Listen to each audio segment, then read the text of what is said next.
므낫세 지파에 속한 슬로브앗의 딸들이 모세를 찾아와 자신의 아버지는 광야에서 죽었으나 그 아버지의 분깃을 자신들에게 달라라고 요청을 합니다.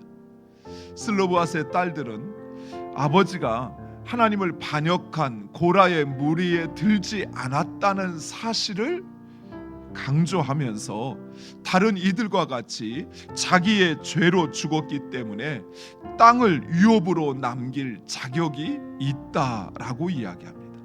따라서 그 아버지의 분깃을 유업으로 자신들에게 달라는 것입니다. 이런 슬로브앗의 딸들의 요청은 겉으로 살피면 마치 땅에 대한 욕심으로 인한 불평으로 생각할 수 있습니다. 그러나 슬로브앗의 딸들의 요청은 단순한 욕심이 아닌 믿음의 고백이었습니다. 왜냐하면 이스라엘은 아직 그 가나안 땅을 정복한 것이 아니었습니다.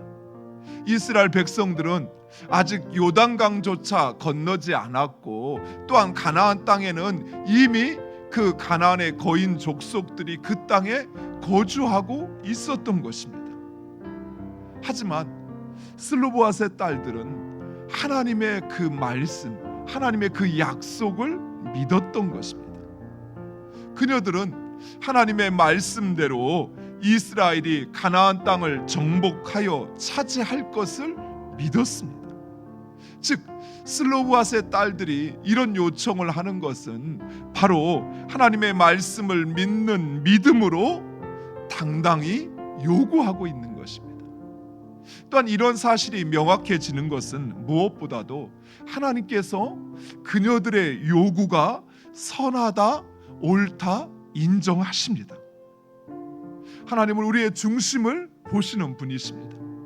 그래서 하나님은 그녀들의 마음속에 있는 땅에 대한 욕심이 아닌 바로 그 하나님의 말씀에 대한 믿음을 보셨고, 그리고 그 아버지의 이름이 이스라엘 백성들 가운데 사라져서는 안 된다고 하는 바로 그 소망을 하나님은 보셨던 것입니다. 출애굽 세대는 조금만 힘들고 어려움이 찾아와도 불평을 하고 애굽으로 돌아가겠다고 아우성을 쳤습니다. 또한 그들은 가나안 족속들로 인하여 그 땅을 차지하기는커녕 오히려 우리가 죽게 되었다 그리 원망했습니다. 가나안 땅은 그림의 떡이다 라고 생각을 했습니다. 그들은 하나님의 말씀을 믿었던 것이 아니라 그들의 눈에 보이는 그 현실만을 보았던 것입니다. 사랑하는 성도 여러분, 예수 그리스도를 믿는 우리들은 예수 그리스도로 말미암아 새로운 피조물이 되었습니다.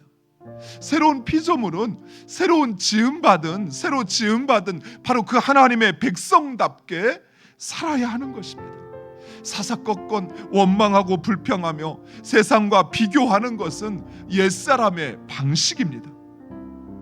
새사람 된 우리는 어떤 상황 속에서도 항상 기뻐하고 문제 앞에 엎드려 기도하며 그리고 범사에 감사하는 것입니다.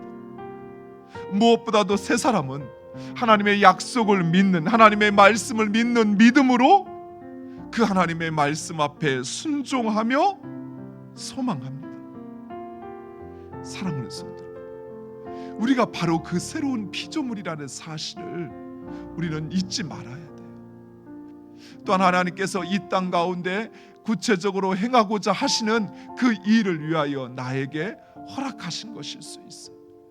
오직 그 하나님의 뜻 가운데 우리에게 주신 그 땅을 취하여 사용하는 여러분 되시기를 간절히 축원드립니다.